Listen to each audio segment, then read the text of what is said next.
So we are recording. So welcome to week 3 of the Being Your Best You Mindfulness Education series. And good morning. Now, I gratefully again acknowledge that this series has been made possible through the Joy Fund and the Joint Work Committee at Unity Health Toronto. So just to begin, last week we built upon Dr. Dan Siegel's hand model of the brain and introduced the concepts of small mind versus big mind. This idea of being with yourself rather than being in yourself. And also this idea of starting to become curious about your experiences. If you missed this session, I have posted both on YouTube under the channel at sarahkim.md, and I'll drop that into the chat as well. So that's Sarah Kim, all one word, and it's Sarah with an H_MD. And on those pages, I've included the resources for each week's discussion. So a reminder again that this series will be repeated on Thursday at 12:15 p.m. And this series will run until December 17th. With that, let's begin our opening meditation. If it is available to you, I invite you to stand for this meditation.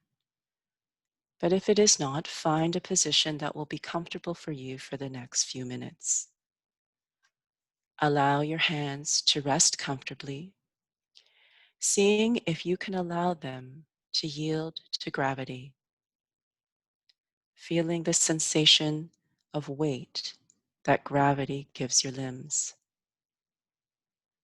Notice what it feels like for your body to be in contact with the surface that is supporting you. Are there any sensations arising? Remain curious about whatever might be tugging at your attention. If there is any discomfort or restlessness, seeing if you can stay with these experiences from a place of inquisitiveness rather than trying to push things away.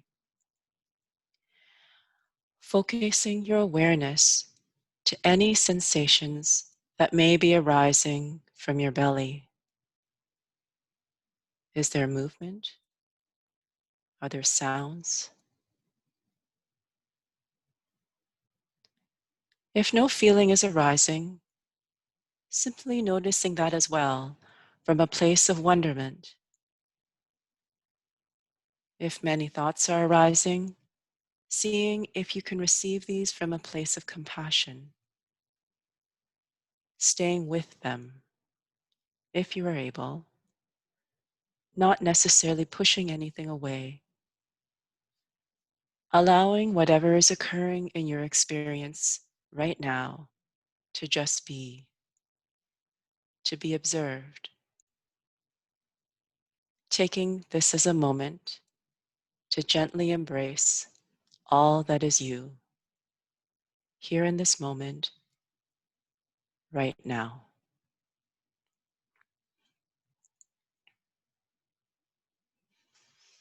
So perhaps taking a deep breath as we come to the lesson portion for today. And for today's lesson, we will build again upon the ideas that were introduced in previous weeks. You know, this using the hand model of the brain as a way to help us to understand what's happening in our bodies, and building upon this idea of being with versus being in, this idea of big mind versus small mind, and being curious, so remaining curious. And today we will introduce the concept of interoception. So interoception is the sense, your ability to sense of what is going on inside of your body.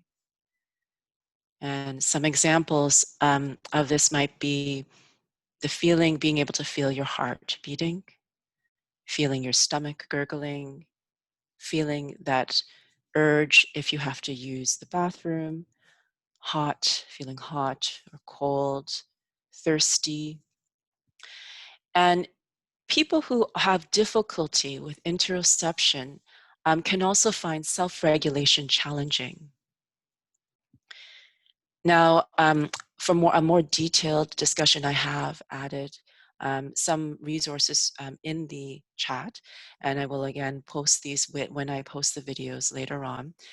But you may have noticed that each time I guide you through a meditation, I try to bring awareness to physical sensations.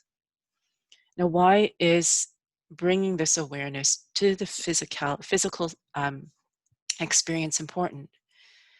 Now, our bodies can be thought of as portals that connect us with the world around us, including other people. And the body is also something that acts as an alert system of things going on, of things maybe being amiss, of things maybe being pleasant. And as we tune in to our physiologic cues, and this can tie back into this hand model of the brain where we're receiving signals from the outside world, but we're also receiving signals from inside of our body that are being processed and then affecting the different levels of the brain, from the brain stem to the midbrain and the limbic system where the emotion is housed. And eventually this experience is being integrated by the cortex and prefrontal cortex.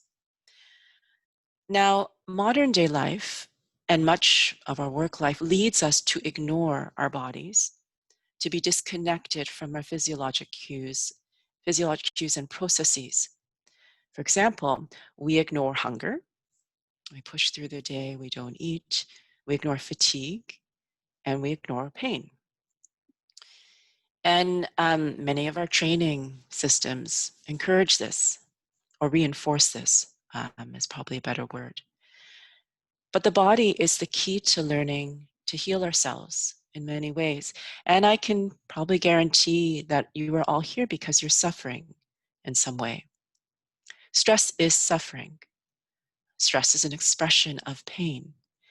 Whether that pain is emotional or physical, it's really all one and the same. Our bodies carry our history. And while we cannot change our history, we can change how we relate to it, our relationship to ourselves. And the body can be a tool for grounding us to the present moment by learning to really be aware and sensing what's happening in the present. Now, last week in one of the resources, I introduced a talk by Master Shi Heng Yi, who is a Tibetan monk, and he gives this framework, which the acronym is RAIN, R-A-I-N, where the R stands for recognize, the A stands for accept, the I stands for investigate, and the N stands for non-identify. And how does this tie into what we've been speaking about the last couple of weeks? Well, what we're working on right now is to recognize what is happening in the present moment. And again, this is this idea of being able to see and take yourself out of an experience. So being with yourself, being curious about it. The accept is sometimes a bit harder, but that I think using the word accept is a nice way to introduce Dr. Dan Siegel's, he likes to coin this phrase, name it to tame it. So if we're able to recognize, for example, we're in a state of tension where you can feel your heart rate going up a bit, maybe feeling a little more clammy, maybe noticing that your breathing rate is going up, you're breathing faster, your jaw's clenching. If you can be in a place where you start to notice or recognize that this is happening, if you can put a word to it, something like, I am feeling upset, or I am feeling angry, or I am feeling afraid, in that moment, as you name your experience, it gives you a path to being able to tame it or accept what is happening, and to start to move out of this lower area of the brainstem and the limbic system, and more into this higher area where we have the prefrontal cortex that is, again, helping us to make sense of the experience, to change the meaning if we need to. And later on, as you practice more doing this, you begin to become curious. You're able to become curious of what is happening here. What is this experience? What is upsetting me? Why am I feeling afraid? Why am I feeling angry? And that's what moves us into the I of the RAIN acronym of the investigation.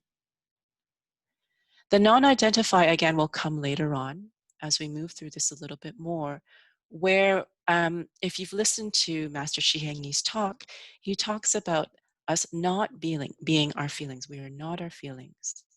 We are not our emotion. Being able to step outside and look at ourselves from a bigger place. So that's our lesson really for today. And I think it's enough content for the week. And what I would like to assign as homework is this idea of name it to tame it. Trying to be, again, moving from a place of being in the experience, seeing if you become curious and saying, what's happening here? Trying to move to being with yourself in the experience, and perhaps naming it in order to move further along the path of investigation, and eventually non-identifying, where you can be in a state or move to a state that's more um, regulated by the prefrontal cortex. And hopefully that prefrontal cortex will be able to squirt those calming neurotransmitters down to the rest of the system, and to allow you to pass through your day in a more integrated state, a little more whole, a little more present. So I'd like to close again with a short meditation, either closing your eyes if it's comfortable, or lowering your gaze, softening the gaze, and taking a moment to connect with your breath, not changing it in any way, but just noticing the gentle rise and fall of your chest wall, of your belly, perhaps feeling the air enter through your nose with each inhale, and the same similar movement of air back out as you exhale.